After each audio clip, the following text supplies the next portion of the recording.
Oke, jadi halo semuanya. Jadi pada jam saat ini, pada hari ini kami dari kelompok teknologi wireless akan mempresentasikan materi yang sudah sebelumnya di pertemuan sebelumnya kita sudah presentasikan. Namun sebelum kita lanjutkan, izinkan saya memperkenalkan diri terlebih dahulu. Dari kelompok teknologi wireless ada saya, Sofia, lalu ada Rian, ada Hendrika, ada Satya Mahatma, dan ada Krisna. Dan pada next presentasi selanjutnya akan dijelaskan oleh Krisna.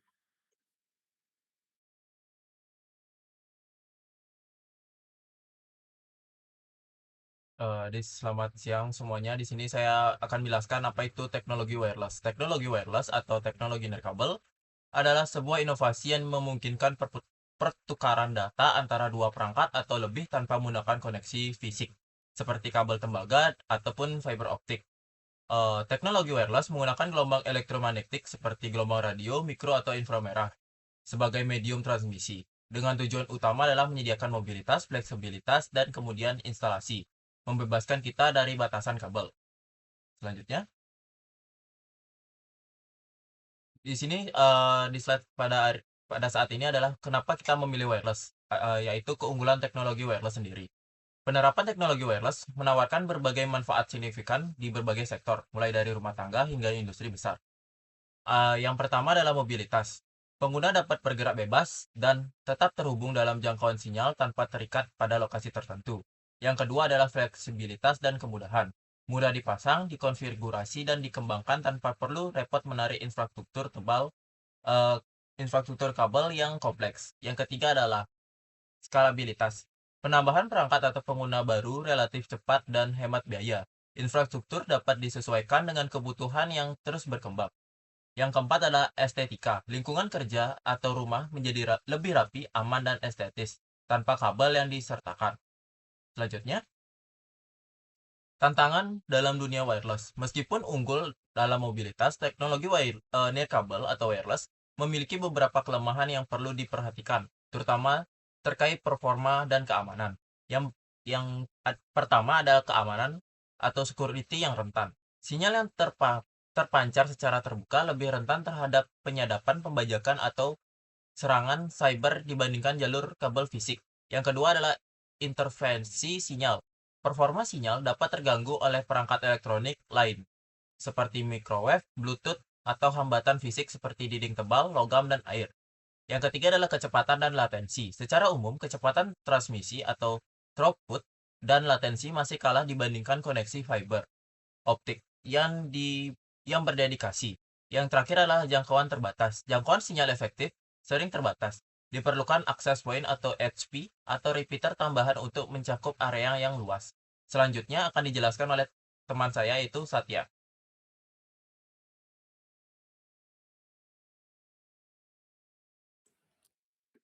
Oke, setelah pemaparan materi dari teman saya yaitu Krisna, sekarang saya akan menjelaskan tentang strategi dan juga solusi untuk mengatasi kekurangan dari teknologi wireless.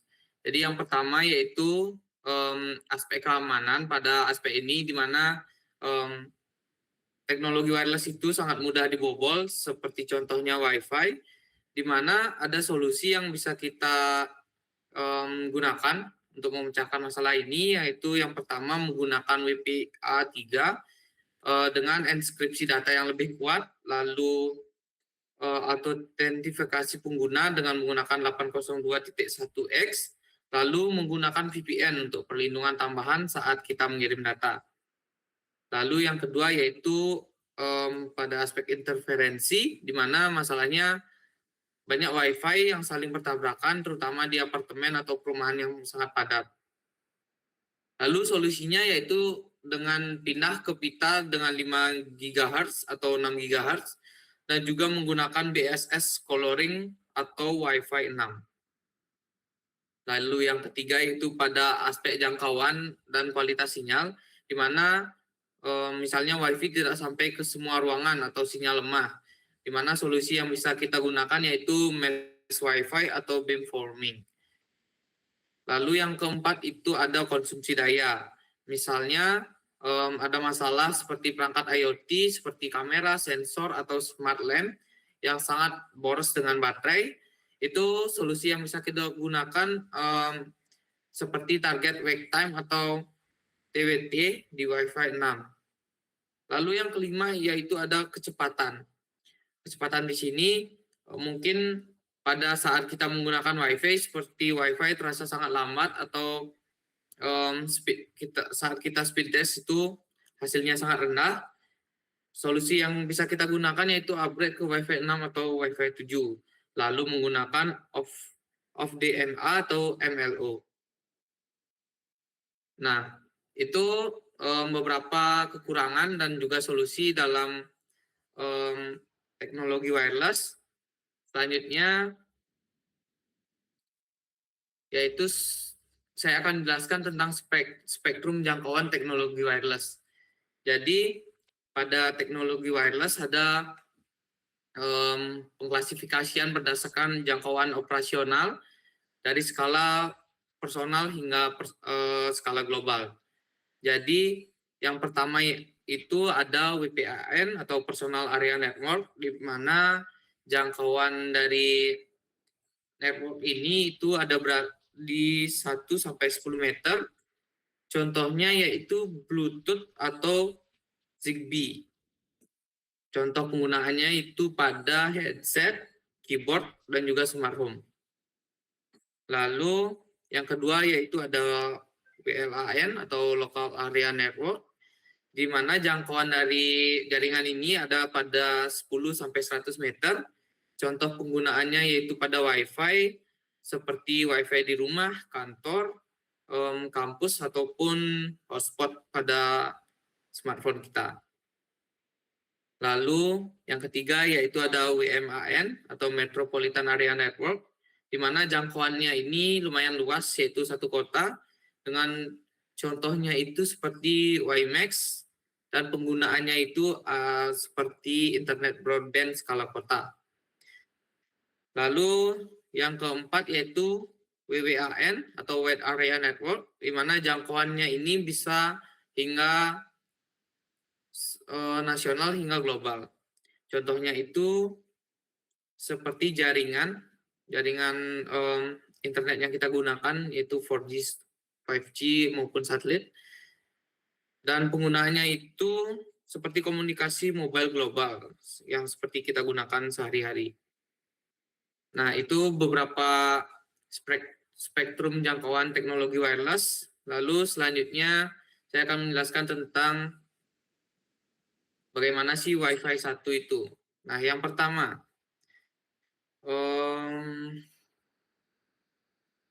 sebelum Wi-Fi berkembang seperti sekarang, koneksi internet itu identik dengan kabel, seperti yang kita ketahui. Nah, Wi-Fi 1 atau IEEE 802.11b adalah teknologi yang mengubah itu semua. Karena untuk pertama kalinya internet nirkabel bisa digunakan secara massal oleh masyarakat. Nah, jadi yang pertama itu ada pita frekuensi, di mana Wi-Fi 1 bekerja pada pita frekuensi 2,4 GHz. Pita frekuensi yang tidak pada 2,4 GHz ini tidak berlisensi, artinya siapapun boleh menggunakan tanpa izin khusus dari pemerintah. Lalu kenapa kita menggunakan 2,4 GHz pada zaman itu? Karena hal ini mampu menjangkau area yang luas dan juga sinyalnya lebih mudah menembus dinding dan objek. Lalu yang kedua yaitu ada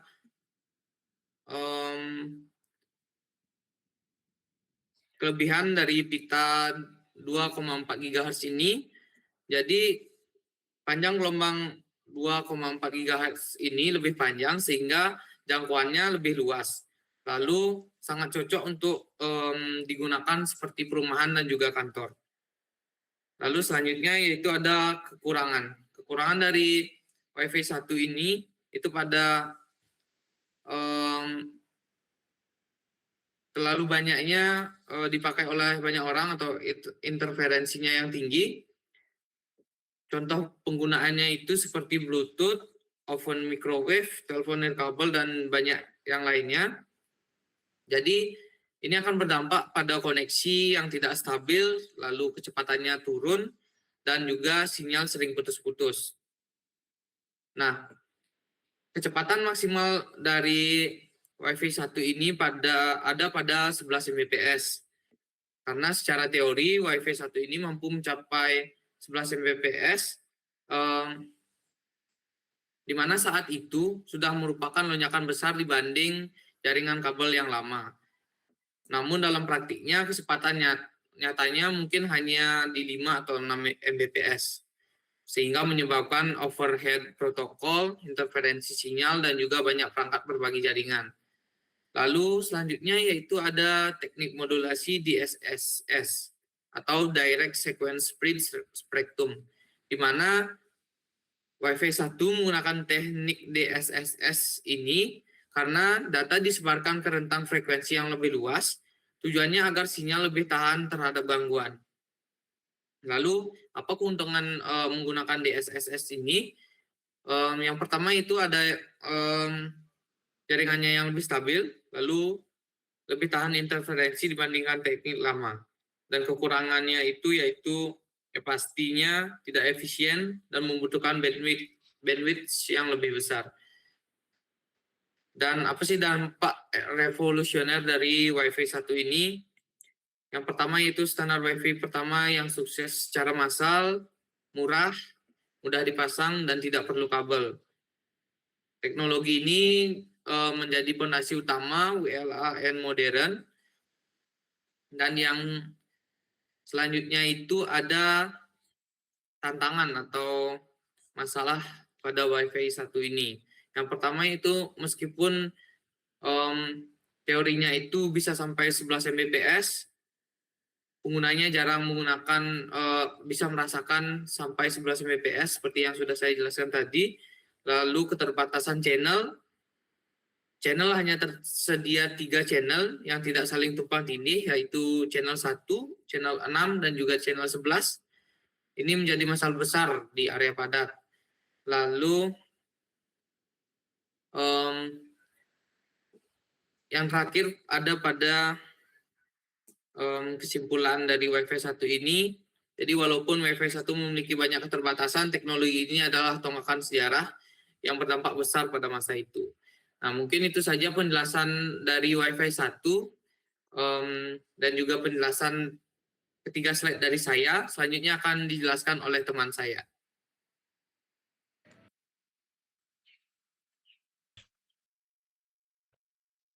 Baik, terima kasih atas waktunya. Di sini saya akan menjelaskan yaitu Wi-Fi 2 atau IEEE 802.11a, solusi kecepatan tinggi.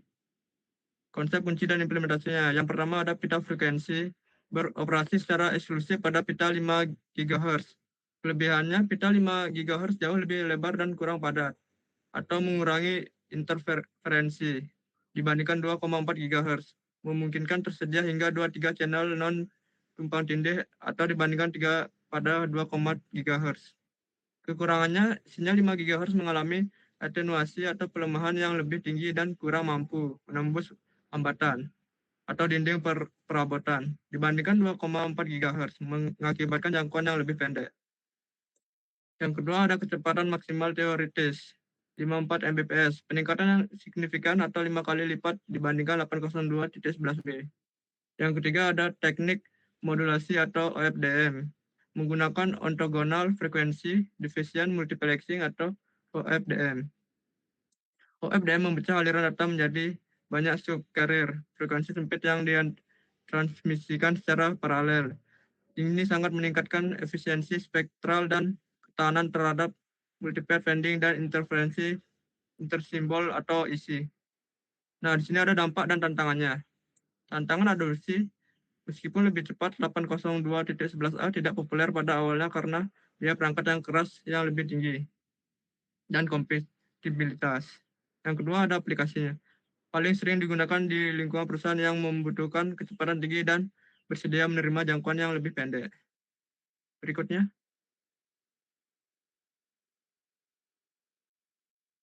Nah, di sini ada Wi-Fi 3 atau IEEE 802.11g standar dominan. Yang pertama ada pita frekuensinya. Kembali ke pita 2,4 GHz yang menawarkan jangkauan yang lebih luas. Yang kedua ada kecepatan maksimal teoretis atau 54 Mbps mencapai kecepatan 802.11a tetapi dengan jangkauan 802.11b. Yang ketiga ada teknik modulasi atau OFDM. Standar 802.11g mengadopsi teknik OFDM dari 802.11a, tetapi menggunakannya pada pita 2,4 GHz. Yang keempat ada kompatibilitas mundur atau backward compatibility. Salah satu faktor kunci keberhasilan 802.11g adalah kemampuannya untuk berinteraksi dengan perangkat 802.11b yang sudah ada. Yang kelima ada isu fallback atau penurunan kinerja. Meskipun kompatibel jika perangkat 802.11b beroperasi pada jaringan 802.11g. Seluruh jaringan akan dipaksa beroperasi pada kecepatan 802.11b atau 11 Mbps. Ini dikenal sebagai masalah fallback atau protection mechanism. Yang keenam ada dominasi pasar. Kombinasi antara kecepatan tinggi atau 54 Mbps dan jangkauan luas atau 2,4 GHz menjadikannya standar yang paling dominan di pasar rumah dan kantor selama bertahun-tahun. Yang ketujuh ada keterbatasan. Masih terperangkap dalam masalah padatan dan interferensi pada pita 2,4 GHz, membatasi kinerja aktual di lingkungan padat. Berikutnya di sini ada Wi-Fi 4 atau IEEE 802.11n, era MIMO dan pita ganda. Konsepnya di sini ada pita frekuensi standar pertama yang secara resmi menggunakan pita ganda atau 2,4 GHz dan 5 GHz. Yang kedua ada kecepatan maksimal teoritis hingga 600 Mbps peningkatan drastis dibandingkan 54 Mbps. Yang ketiga ada teknologi fundamental MIMO atau multiple input multiple output. MIMO menggunakan beberapa antena di pemancar dan penerima untuk meningkatkan kinerja secara signifikan. Yang keempat ada peningkatannya, bandwidth saluran, mendukung saluran 40 MHz atau 2 kali lipat dari 20 MHz yang digunakan pada A atau B atau G. Nah, di sini ada dampak dan kompleksitasnya. Yang pertama ada ketergantungan aliran spesial. Kecepatan throughput aktual 802.11n sangat bergantung pada jumlah antena dan aliran spesial yang didukung oleh perangkat. Misalnya rotor atau 2x2 MIMO dengan 2 aliran spesial. Yang kedua ada beamforming awal. 802.11n memperkenalkan konsep implicit beamforming atau pembentukan sinyal terarah untuk meningkatkan jangkauan meskipun implementasinya belum seefektif pada standar berikutnya. Yang ketiga ada jembatan ke modernitas 802.11n adalah standar yang meletakkan dasar bagi semua inovasi Wi-Fi modern atau seperti 802.11ac dan 802.11ax dengan memperkenalkan teknologi kunci seperti MIMO dan dual band. Berikutnya akan dijelaskan oleh teman saya.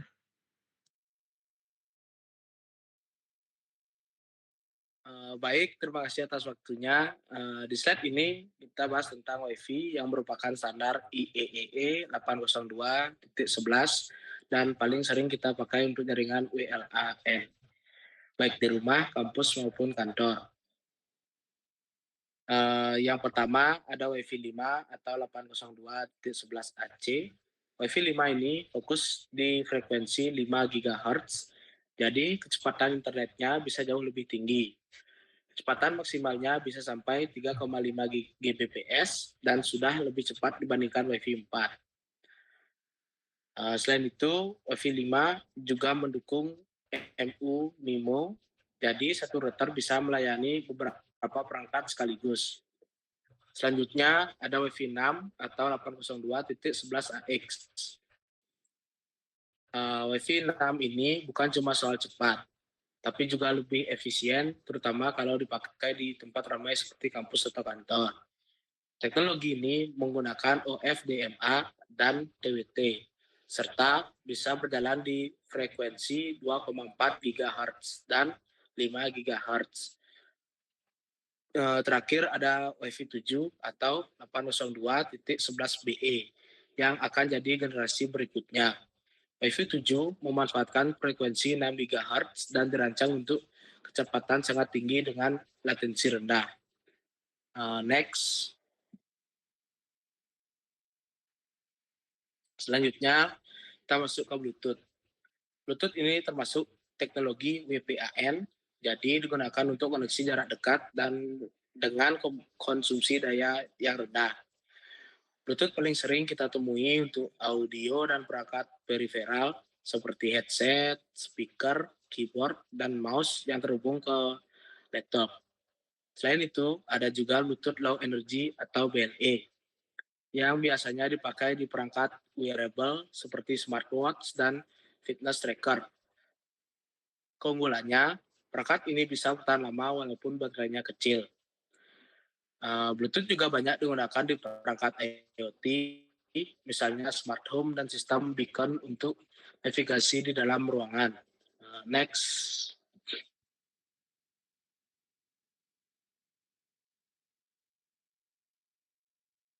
Selanjutnya, kita bahas perkembangan jaringan seluler atau WWAN yang memungkinkan pengguna dalam jangkauan sangat luas, bahkan sampai global. Dimulai dari 1G pada tahun 1980 yang masih bersifat analog dan hanya bisa digunakan untuk komunikasi suara. Kemudian berkembang ke 2G pada tahun 1990 yang sudah digital dan mulai mendukung pengiriman data sederhana seperti SMS dan MMS. Setelah itu ada 3G pada tahun 2000 yang memperkenalkan internet mobile dan fitur seperti video call dengan kecepatan yang lebih baik. Masuk ke 4G LTE pada tahun 2010, koneksi internet sudah bisa dibilang broadband, sehingga mendukung streaming video HD dan game online. Dan yang terbaru adalah 5G pada tahun 2020. Dengan kecepatan multi Gbps dan latensi yang sangat rendah, teknologi ini sangat mendukung perkembangan IoT, AR atau VR, dan kendaraan otonom. Baik, jadi itu tadi penjelasan dari saya mengenai perkembangan Wi-Fi, Bluetooth, dan evolusi jaringan seluler. Untuk materi selanjutnya akan dilanjutkan oleh teman saya yaitu Sofia. Jadi pada slide ini kita akan membahas bagaimana teknologi wireless terus berkembang ke arah yang lebih cepat, lebih cerdas, dan semakin terhubung secara menyeluruh. Di antaranya ada Internet of Things atau IoT, di mana pada Internet of Things atau IoT ini sudah banyak perangkat yang dapat saling terhubung tanpa kabel, misalnya smartphone, perangkat industri, sensor, dan sebagainya. Teknologi yang digunakan biasanya hemat daya seperti LoRaWAN dan Zigbee, sehingga perangkat bisa bekerja sama walaupun memakai baterai kecil. IoT juga membantu otomatisasi dan pengumpulan data secara real-time. Selanjutnya ada Live atau Light Fidelity, di mana Live atau Light Fidelity ini merupakan teknologi pengiriman data menggunakan cahaya tampak dari LED.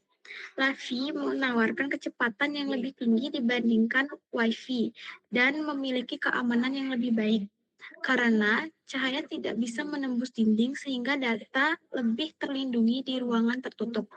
Selanjutnya ada 6G and Beyond, di mana 6G akan menggabungkan teknologi Artificial Intelligence atau AI ke dalam sistem jaringannya. Tujuannya untuk menciptakan konektivitas yang menyeluruh di mana jaringan terasa selalu ada di mana saja dan mampu memberikan pengalaman real-time tanpa jeda.